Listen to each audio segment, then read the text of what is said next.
I went back, laid down. Of course, as soon as you lay down, you're wide awake. Very few seconds later, a hand came up underneath my left arm.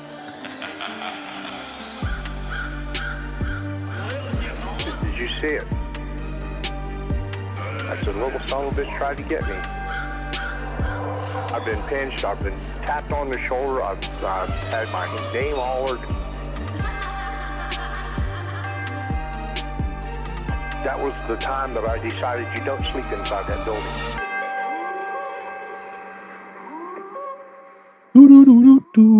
Okie dokie. I always have to get ready. I have to take a deep breath and really get into character. What's going on, everybody, and welcome back to another episode of Exploring the Unknown. I'm Dustin. I'm Luke. And we are your hosts with the most ghosts. I really like that. We need that on a t-shirt. I always forget to say that whenever I do the intro. We have Dave on today, and he is a volunteer at the Greene County Historical Society Museum. And they have had a lot of experience and encounters down there at the museum. They've been doing some renovating and just some of the experience, especially the hand. The hand, that would have freaked me out for sure. Yep. My first instinct would not have been what he had done. My first instinct would have been to freak out and try to get out of there. Actually, I probably just passed out of fear. That was pretty crazy. But I can post their website down below, and you guys can check out all the pictures and stuff of the building and a little bit more into the history. But yeah, did you have anything that you wanted to add? No, let's hop right into the episode. Let's do it. This was a really good one. Good morning. Good morning. How you doing? Good. How's everything in your world? I'm pretty good. So what can we do for you today? Well, I was hoping we could talk about the museum, the Greene County Historical Society and the museum. Very good. You ask questions, I'll give answers. How's that work? I'll do my best. Okay. This will work out surprisingly easy. Okay. Did you work for the Historical Society, or you volunteer? I volunteer for them.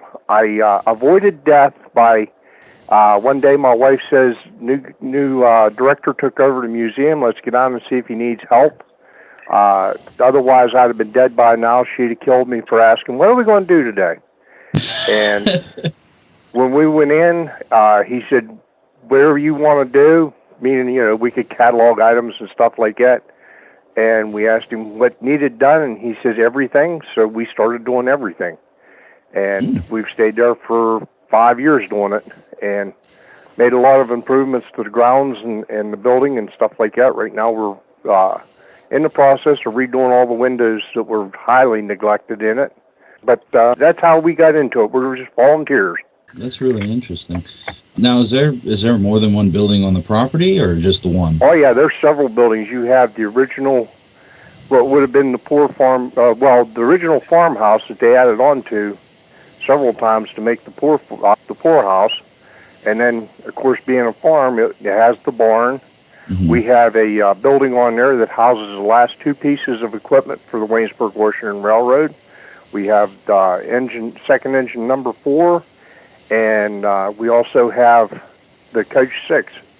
The engine 4 pulled the Coach 6 in 1929 when they brought the last revenue passenger train from Washington to Waynesburg, and that makes it kind of exciting there too. And they're narrow gauge, which is unusually uncommon for this area. We have a couple cabins down there. Okay. We have one that is just a combination of cabins brought in. It's kind of modernized a little bit. Then we have one that is called a dog trot. The dog trot is one that during reenactments, they'll come in and they'll set up and live in one side, and it has a little hallway between the two halves of the cabin, which is the dog trot, and the other side becomes the Bloody Dark. And they have a pseudo tavern there. Oh, okay. Yep. So it's quite an exciting place. You need to come down and see it. Yeah, definitely. We would love to come check it out. Yep. Have you had any experiences there?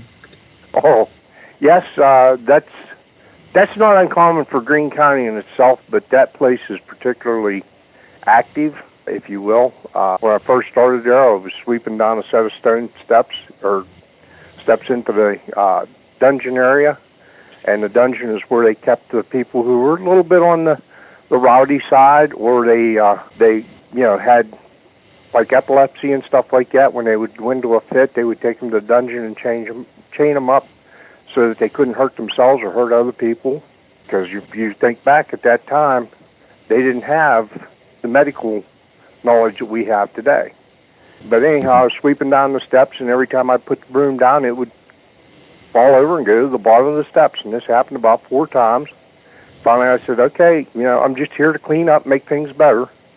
And I could have stood that broom on its handle with the broom part pointing up, and it would have stayed there after that. Oh, wow.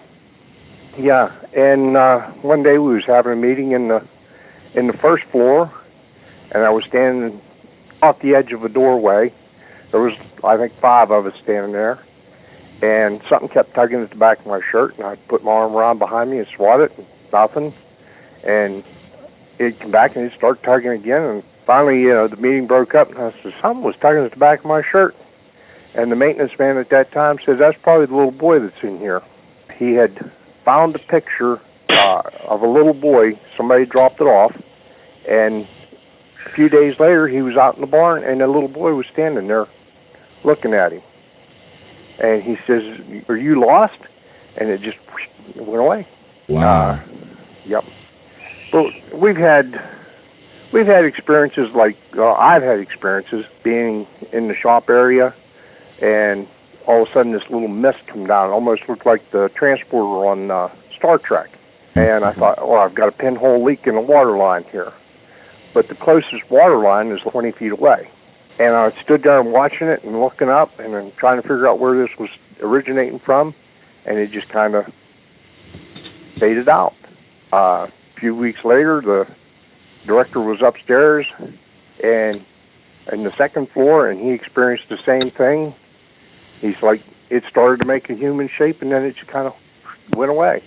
And the third time we had experience with that, we had some people in there doing a live stream on a paranormal investigation, and we're watching the live stream inside the building, and he's talking about there's dust falling down in front of the camera lens. Well, dust falls down. This stuff was going up. So, yeah, there's quite a bit of activity in there. We've got people walking around all the time. We see people, smell things. Very, like I say, very active building. Yeah, that's wild. Yeah, it's fun.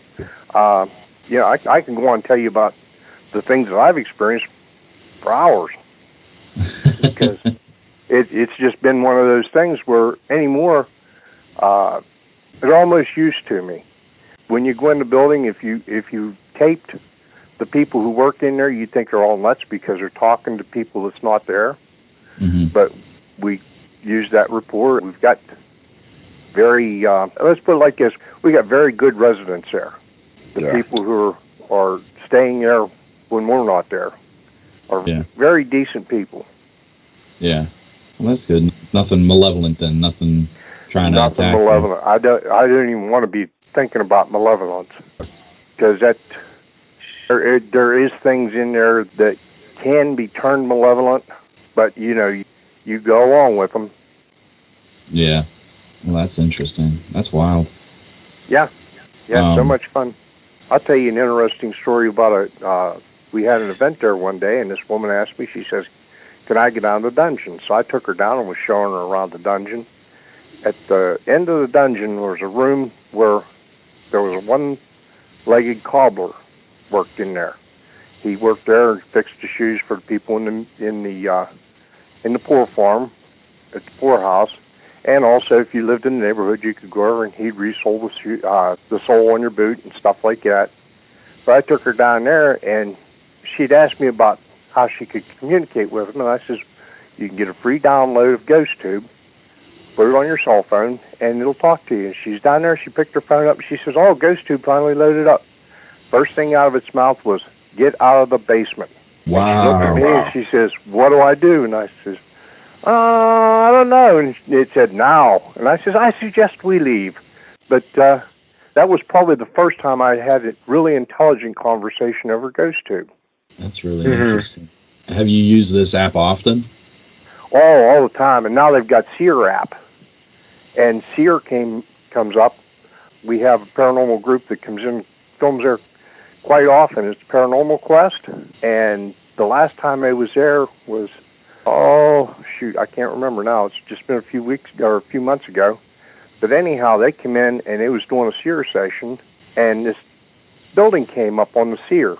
Now, Seer works on your cell phone, and it projects a picture. And so they got this picture, and they're like, I don't understand this one. A few days ago, my wife and the director were down in the basement looking through the picture frames, or in the picture frame area, and there was this charcoal drawing laying on top of the picture frames at eye level. Nobody had seen it before. We're in and out of there all the time. It was that building was on that Seer image that they'd gotten last time I was there. Oh, wow. It just appeared. That's wild. The residents were quite good about hiding stuff and also bringing it back. That's really interesting. Uh-huh. Yeah, I'd love to come down and experience some of this stuff. I did reach out to the email that you had given me. I got no response yet. Okay. That was to the greenecountyhistory.org, or, well, gchs1925@gmail.com is our email. Mm-hmm. And, yeah, if it came through, she should have responded by now. I'll have to go back and make sure that I put the address in correctly. Maybe I typed it wrong or something.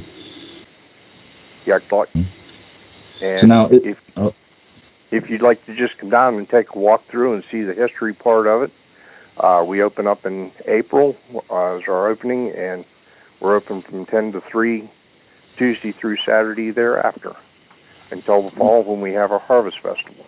And there's several events in between, so if you look on the website, you can find events to come visit.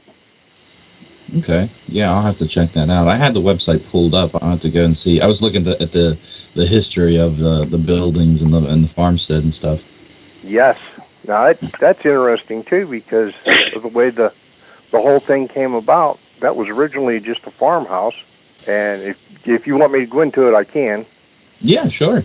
It was originally a farmhouse built in 1857 by Joseph Reinhardt, and he only lived there for like 4 years, and he sold it off and moved elsewhere. Now, the reason he sold it, we don't know, but he sold it for a very, very, very low, reasonable price to a fellow named Robinson Downey. And Robinson Downey bought it in 1861, and almost immediately tripled the price and sold it to the county as a poor farm. So the county bought it, and they thought, well, we're only going to have like 5 or 6 people here.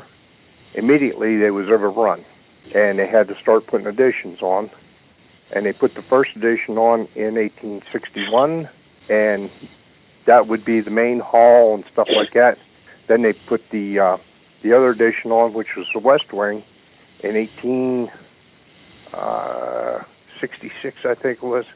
1886 was when they opened that up. Oh. Yep. So it's got quite a long history. And of course, everything in there, you had the people who were transient or indigent come in. They couldn't take care of themselves. They was broke. A lot of them had medical problems that you couldn't deal with at home, so you took them to the poor farm and dropped them off. And that energy there kind of soaked into the building, along with, you're cleaning out your grandparents' house and there's some items there. You think, the history museum would like to have it. So you take it down there. We carry some of their energy with it. Mm-hmm. So we have energy from all over the spectrum here. Some of it came with the building. Some of it come with the artifacts that's in the building. That's interesting. Holy cow, that thing's huge. Now, believe it or not, there's only 4 people that keep that property up on a regular basis. We have volunteers come in and do some work and stuff, but it basically falls to 4 people. Wow, that's a lot to upkeep. Yep, and it's got 152 windows in it, And so far, we've done over 100 of them, refurbished them and stuff. Yeah. And that's all done in-house. Well, it looks great from the outside. You think the outside looks great? Just scroll down a little bit and take a look at some of the inside stuff. Let's see. There's a stairwell there. There's I don't know. I like these well, old-looking houses. They're let's built go to- different. There you go. Go to exhibits. Exhibits. The historic bedrooms, the parlor. Oh, wow. Yep. Now, mind you, 5 years ago, all the furniture and stuff was that dull gray the furniture gets, and the floors were almost pasty white from being gray. And my wife went through and oiled all that furniture with Millsack oil and brought the color back up in it, and we've cleaned some more in there and painted, and that's just what you're seeing today. Yeah. I'm just looking at the poorhouse cells now. That's a creepy place. It is. It's really if you want activity, generally that's where everybody heads for, is down there. Because, like I said, they would chain people up. We actually have a room that has the original shackle mount still in it. And, they would take people down there, and they would live there. And, of course, on the other hand, if you was uptown and you got drunk and you was being rowdy and stuff, the sheriff would come and pick you up, and rather than take you back to the county jail, he would bring you to the poorhouse, and they would put you in one of those cells. The reason they did that was because, well, do you want to clean up somebody who's been drunk all night, drinking all day, and developed an upset stomach? No, let the poor people do that. That's interesting. Now, is this the only building that has activity, or is this just the most active? It's the building that has the most activity. You'll get some in the train shed, the barn. We've not really been able to do much in the barn as far as activity goes, because that barn was overtaken by feral cats, and we've gotten rid of them, got them moved on, and but it's not developed a whole lot of activity. Some people say they get stuff out there. The print shop area, it has nothing that I've found. The modern cabin doesn't. The other cabin, the dog trot, doesn't seem to have a lot. But outside on the grounds, you get stuff. On the other side of the building, there's a pavilion that they built, and when I first started there, was trimming the trees up because the trees grew down next to the ground. You had virtually just a glimpse of the fact that there was a building there. The rest of it was trees, growed up bushes, stuff like that all around. And I was cleaning the limbs from the trees up, and out of the corner of my eye, I saw some kid, probably about 14, running towards the tractor with the trailer on to pick the limbs up. He was going to give me a hand, and he was dressed in late 1800s dress. I've also seen an old man out there watching me, this several times, again dressed in the late 1800s dress, watching me as I mow to make sure I'm doing a good job. So, yeah, you get activity outside too. That ground is probably really haunted. Yeah. And you guys had some bigger name TV shows out there, didn't you? Oh, yes. Yes, we've had, let me get back here. That's under the Paranormal tab. You can scroll down, and Paranormal Quest is on YouTube, and they're probably the closest of anybody to break through and have intelligent conversations with these people that are there. We've had Adelaide Haunted Horizons from Australia's came up and filmed there. Destination Fear's been there. Paranormal Nightmare on YouTube's been there. Spirit Walk YouTube has been there. And Kindred Spirits has been there from Travel Channel. Now, did you get the pleasure of being on any of these as well? I was on the Kindred Spirits episode just a little bit. I had one incident there that kind of shook me really bad. One night we was doing an investigation, and we'd set cots up in the next room. We at that time was staying inside the building when you was doing investigations. Well, if you turned the lights on, the lights came on in the office. If you turned the lights off, the lights went off in the office. And our officers, there are 3 rooms there. We set up his office area. And I went to the one that had the cot set up. My wife says, "Go lay down. You look tired." I've been up since 6 o'clock in the morning. It was probably about 11:30, 12 o'clock. I went back, laid down. Of course, as soon as you lay down, you're wide awake. And I'm listening to the investigators coming through because they set up out in the main hall. That's their base area. And they turned the lights on, so the light was right in my eye. I rolled over on my side. And when I did, just a very few seconds later, a hand came up underneath my left arm and around my chest. And I clamped down on it, and it started pulling backwards and flailing a little bit. And I started hollering for the investigators to come in, that I'd actually caught one of the residents physically, and apparently all my screaming and stuff was doing absolutely nothing. I'm entirely aware of the fact that it's there, and my wife saw me kicking around a little bit, and she came in. She spent about 5 minutes beating on me, trying to get me to come out of this trance that I was in. And as soon as I did, I let my arm up, and that hand slipped back out from underneath of me, and I said, "Did you see it?" I said, "Little son of a bitch tried to get me." And she says, I wasn't looking for anything. So that was the time that I decided you don't sleep inside that building. Yeah, you don't even lay down inside of there. You don't do anything like that. Don't let your guard down. Yeah. And it was a few weeks after that we had a psychic come in, and she says, I know there's a little boy who would have just been right across the hallway from that office. Little boy that lives underneath or stays underneath this stairway. And I just wonder if that wasn't him that came over and put his arm around me. Yeah. That's it. So you could physically feel the hand on you. Oh, yeah. Yes, you could. I mean, tell you, not something you want to. I've been pinched. I've been tapped on the shoulder. I've had my name hollered when there's nobody around. I've had all kinds of experiences there, but that one was probably the worst one of the bunch.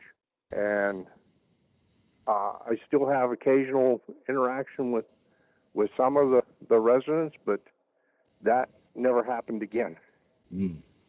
Yeah, I can see why that would be so terrifying. That would be really scary. Yep. That's not something you expect to have happen.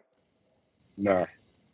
I don't know that my first instinct would be to trap it, though, because if I honestly, if I felt something, I would immediately just freak out. And well, the investigators are right outside in the other part there, and I thought, well, if I can hold on to this, they can come in and witness this thing. No. Wow. That's really interesting. I'm gonna have to go and check. I didn't get the chance to go and check out the YouTube. I know that we had talked about it before this. Same thing with the Kindred Spirits. Kindred Spirits is probably one of my favorite shows to watch there on the Travel Channel. That's going to be their season 7, episode 1. Ooh. Well, this is on recording, so I don't have to write it down. I'll just remember. Well, it's also on our website under the Paranormal tab. Oh, okay. Very cool. Very cool. Yeah, we'll post the website link and stuff with this post whenever we post this episode. Now, does the museum regularly allow investigations, or yes? As a matter of fact, we have under the Paranormal tab there are the rates for the investigations that you can look at, and you can go pretty much 7 days a week or 6 days a week, and it explains the parameters of it. Yep, that helps. That money there helps fund the museum. We don't get anything, like there's no big government grants or anything like that floating our way. We're pretty much self-funded, self-sufficient at this point, and this is what makes it possible for us to continue to keep the doors open and maintain the property. Yeah, we would definitely love to come and check that out, even just a walk through the museum. I know that him and I had talked about possibly trying to start doing investigations and posting them on YouTube, maybe this summer even. We're a part of an investigation group that his dad runs, Face Your Fears Paranormal. Yeah. Okay. Very good. Now, has your wife had any experiences there? Oh yeah. Um, my wife is a famous woman who she was working upstairs in the hallway of the West Wing, which is the women's ward, and she would go up, and this is when she was cleaning. So every day she's going up carrying buckets of water upstairs because I hadn't repaired the water lines going up there yet. But anyhow, she's carrying buckets of water up, mopping the floors and stuff. And she said, every time I get down that hallway, I feel somebody off to my left. Mm. Well, in the process of getting to that point, we was just tinkering around inside the museum, and she found a butter churn. It was all, haphazard and falling apart. And she took it and put everything back together on it, and she oiled it and everything. And, that job was done. Now she's going to clean the West Wing hallway. And she said, I kept feeling this person off to my left. And she says there was nobody there. So we had, I don't know if you ever heard of Joey and Tanya Medea. They're big paranormal, they're paranormal communicators, I guess would be the way to put it. But they came in and never talked to my wife or anything like that. And Tanya says, I'd like to speak to Barb. And she took her down the end of the West Wing, and she says, I sense that there's a woman down here named Margaret who lives in that the last room on the left. And she says, have you ever had experience with it? Or he says, well, somebody follows me down the hallway. And she says, was there anything to do with the butter churn? Well, she'd never mentioned the butter churn. And it was Margaret who would follow her down every day as she went down the end of the hallway there to clean and mop and stuff like that. So yeah, she's had quite a few experiences otherwise. Seeing people that aren't there, you know, it's just the common experiences of being in that museum. That's interesting. You say Margaret. We work at the local high school as custodians. We work not overnight, but 3 to 11, and we always feel like there's something there. We have experiences and hear voices and things like that. I constantly feel like there's somebody watching and following me around. But all the other custodians, they kind of make a joke. It's like, oh, it's Margaret. That's the name of the ghost that haunts the school. Well, I'll tell you what. For your case, download the Ghost Tube Okay. and the Seer apps, and one day when you're just messing around, turn it on, let it run, talk to it, ask it questions or something like that, especially if you feel something around, and see if you get responses.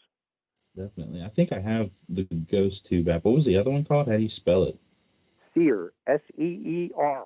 Okay. Yeah, I'll definitely try that one out. I'm interested in the apps because, like, I'm with the apps. I'm kind of skeptical because they try to make things scary and stuff. And Well, the one thing, a paranormal quest is the guys who've been there the most, and they kind of got us onto this a little bit, and they are actually able to get relatively intelligent communication through that. Now, I will tell you that probably the most intelligent communication was when Kindred Spirits was there. They did I think they call it an SD session where somebody puts on the blindfold and you ask the headphones and you ask questions and they shout out answers and stuff. When they was there, they did one upstairs and the shoot, the girl's name, Amy. Amy was sitting there and uh, my wife asked a question of, what was your favorite recipe in the Poor Farm cookbook? Because we found a bunch of recipes made up like a cookbook for the Poor Farm. And immediately Amy came back and says, you first. Well, my wife was thinking real quick, and she says goulash. And it came back almost immediately, liar. Just a few days before that, my wife was sitting there going through it, and she says, oh, this German potato salad. She says, I think that would be absolutely excellent to have. And they knew that. The residents actually called her out on it for lying to her. that's interesting. Uh-huh. Well, at least nothing bad has happened there that has deterred you from going back. Found some places are kind of scary off that property because if you start looking around, Greene County is very, very haunted. The entire county is. I don't know if you're familiar with Kevin Paul's book. Kevin Paul, and he's a local resident, and Mary Ann Gawley, who wrote a lot of the paranormal stuff, got together and they did Haunted Hills and Hollows in Greene County. And that book pretty much covers the county and the strange and unusual things that happens there. And he put out a second book that focuses a lot on the museum, but you read that book and you kind of get an indication of what causes the hauntings, the paranormal activity, if you will. I don't like to call it hauntings because that always seems like something's going to come out and grab you. Yeah. It's paranormal activities, basically, what it is. Okay. Yeah. Yeah. So now I recommend you read a book now. I'm very much into well, I wouldn't say very much into books, but for certain books I'm very into, and that sounds like that might be one of them. Kevin's book really gets into it deep. He explains from back in the Indian times up through as to the paranormal setup and why we're so haunted in Greene County. That's really interesting. There's a lot of history for sure. Yeah, a lot of history that the people don't really know about. You know, and in the last several years, I've learned more about Greene County than I did in the first 60 years of my life. It was like this. Well, if you was a kid in Greene County and you says something's haunting my house, everybody would have laughed at you. Although they go home and face the same thing. It was a thing of, no, this doesn't exist. You're told that when you're a kid, and you're brought up with that. Yep. I lived in my house for like 2 or 3 years before I even knew that there was somebody that passed away in my garage. And I've always felt kind of odd out in my garage. I always feel like there's somebody or something out there with me. My dad was always into paranormal, so I was raised not to believe in. I was raised to believe in that type of stuff. So I got lucky, and I got into investigating, and I believe it. It's definitely out there. The paranormal is all around us, basically, no matter where you go. But there's areas where it's almost like they're in another dimension, and the dimension wall becomes very thin, and they can slip back and forth through it. Yeah. Now, when you got first involved with the museum, did you believe in the paranormal, or had you any experience? I grew up with it. I worked at a compressor station about a mile away from this museum, and the stuff I saw there was enough to make anybody question their own sanity. I saw and heard being in the engine room and seeing somebody walk across the engine room, and you go hunting them to see what they want, and they're not there. Sitting in the office and hearing, we had metal catwalks, and they'd clank whenever you walked across them. Well, you hear that clank, clank, clank, clank, and look out, and there's nothing there. And, it was that kind of a deal. And then I came home and I got downsized. I came home and I says, okay, I got to make a living. So I opened up a auto repair shop, and I'm sitting here in the office doing paperwork or something. I look up and there'd be somebody with their head stuck around the corner of the door, looking back into the office, jump up and go out and see what he wanted. He's not there. Car doors opening and closing all the time. I still hear that. Going to the museum was just an extension of what I've lived with. Yeah. Yeah. Did they tell you going in that this place had some big activity? Oh no, the director says there's no such thing as ghosts. He's like, I don't believe in that stuff. He says that doesn't work. And when he saw the lights coming down in front of him, he's like, holy cow, I just saw something. I can't believe it. And now he kind of accepts it. He's had experiences of walking down the hallway and something kicked the box and slid it down to him. And I can't swear up and down to it, but I think he said the box had relative or pertinent information to the poor farm in the box that he hadn't gone through yet. So it was almost like they're saying, hey, take a look at this. You want to learn about this place? Yeah. And he slid the box down to him. Yeah, it sounds like they definitely want their story told. They want their story told. And like I say, I look for one day this to be the place where people actually get to have an intelligent conversation with them. Yeah. Or I hope it is anyhow. Just to kind of promote things a little bit. Yeah.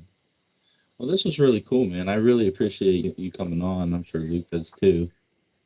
Yeah, no problem. I'd like to see you guys come down, go through the place. We're opening up a new section in the attic of the. If you look on the website there, you see the clock. Up above that, there's an attic, and there used to be 9 beds, and I believe 18 people lived up in that attic. Oh, wow. Yeah, and we're developing that as a display room now too, just to show that not everything was cake and ice cream in the poorhouse. Of course, it wasn't cake and ice cream anyhow. It was very rough life. Right. Was there anything that you wanted to maybe try to get out to the public? Any events or anything that you want to try to plug? I can tell everybody that the Greene County Historical Society is opening up in April, and come on down and take a look at it. If you're interested in investigations, our opening day is April 27th, by the way. We have a car show on June 8th. And we're going to do a Christmas in July, July 20th. So, there's several different events. Look on the website and see what's going on. And if you're interested in booking a paranormal investigation, go to the website and check that out, or email gchs1925 at gmail.com. And we'd be happy to do what we can to accommodate you. And awesome. We hope that you come down and just go through the museum and marvel at that is Greene County. Very cool. We'll definitely have to do that. Yeah. Yeah, absolutely. Well, Dave, I really appreciate you coming on, man. Yeah, thank you very much for the interview. Yeah, absolutely. Yep, and we'll see you guys later then. That sounds good. You have a great day. Okay, thank you.